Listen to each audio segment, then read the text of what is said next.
My favorite thing about my house is the window. I sit on the window frame every morning for about 30 minutes, and I like watching people who don't know they're being observed. Sometimes I take photographs of people on their way to work, and sometimes I talk to people on the street from my window. I think my photographs resemble windows in a lot of ways. It's a very specific and concentrated frame on the street with different scenes.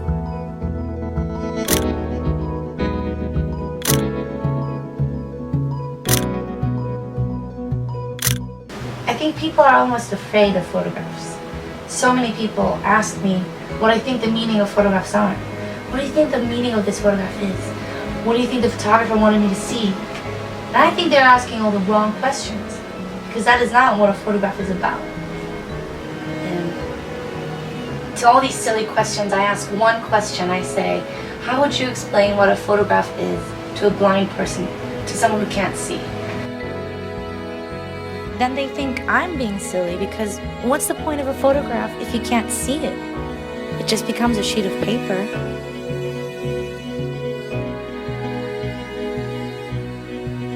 And then I ask, really? Does a photograph lose its magic just because it can't be seen? Is it really that easy?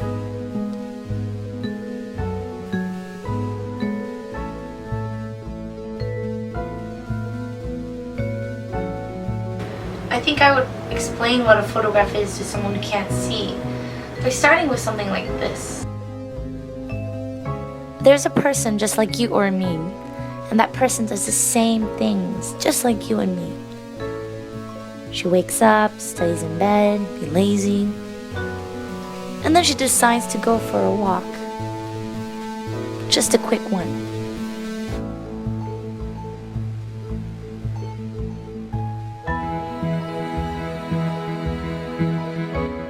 She passes by many different things, objects, happenings, pets, and people. And then there will be one scene, one magical scene that only shines in her eyes. And so she lifts up the box and she presses a button, and that moment is captured.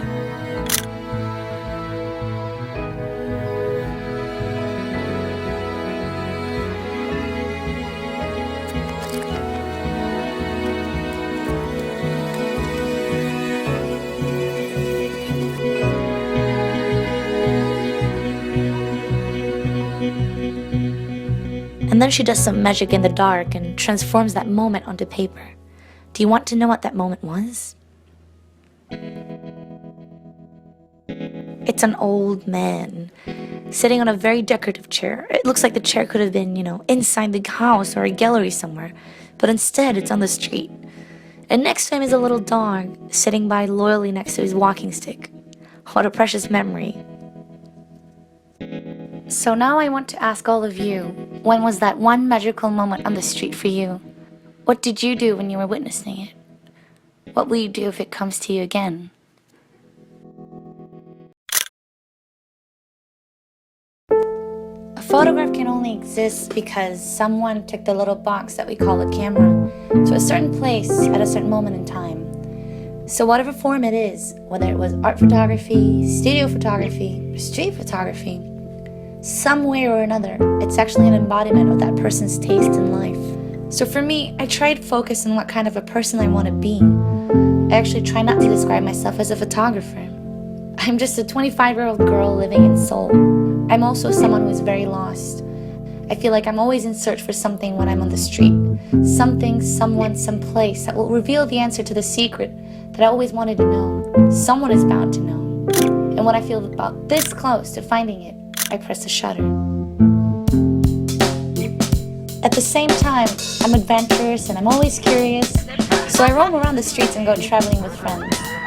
Sometimes when I'm with friends and when I see one of them talk, they shine in a way that I've never seen them before.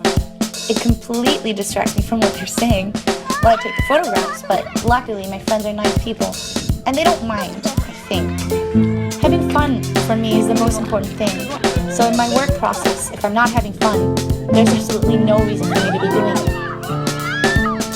Even when I'm with my friends, other people can really distract me, and most of the times it's family. My parents and my sister and I are all living in different places. So when I see mothers, fathers, daughters, sons, and siblings, I find myself heading towards them.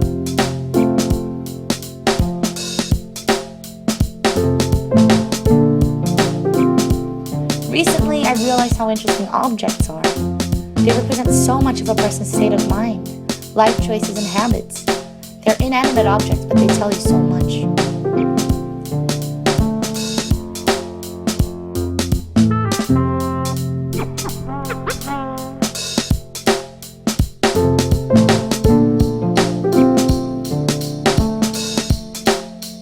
Why they chose that pattern of vase, why they chose to dry their clothes there, we will never know for sure, but it's always fun and pretty much enough to take a guess.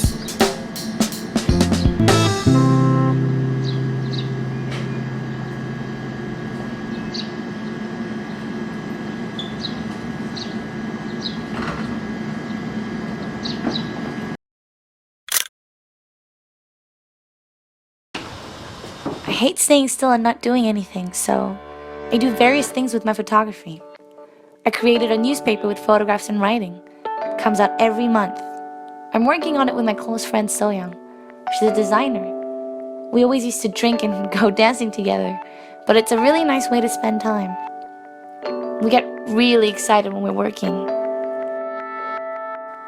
We have quite a few subscribers now, and I mean, it's not a lot, but it's just about enough to keep us going.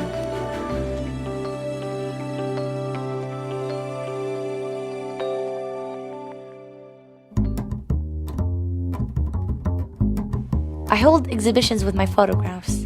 This year I think I had 7 exhibitions, so it was a big year.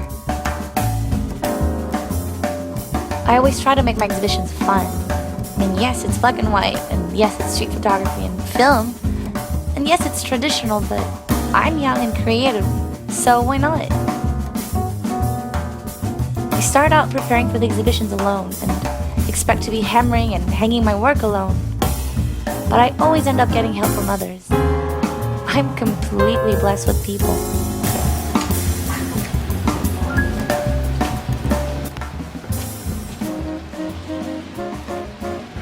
Yay, it's over, it's done, it's finished. I love being present at my exhibitions. I like explaining to people about my experiences that I've had on the street, what I felt. And I love hearing what other people think about my photos too. Oh yeah! How they relate, and what my photos and my memories.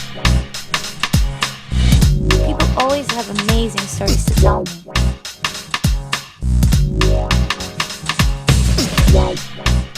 My photographs tell stories about people, and even in the end, when they're being shown, they gain more stories.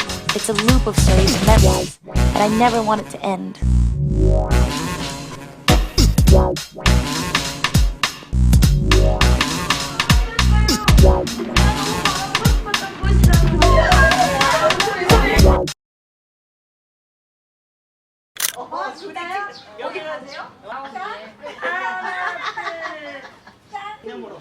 네, 다 뽑아드릴게요. 안녕히 계세요. 안녕히 계세요. 주영이야. 안녕하세요. 사진. 아, 저기서 찍은 거구나. 네, 그때 앞에. 우리 집 앞에서. 아유, 살덩어리 좀 봐. 아유, 이거 돈 안 줘도 돼? 아, 정말 어머, 이거 아주 기념으로 잘 가지고 있을게요. 감사합니다. 고마워요.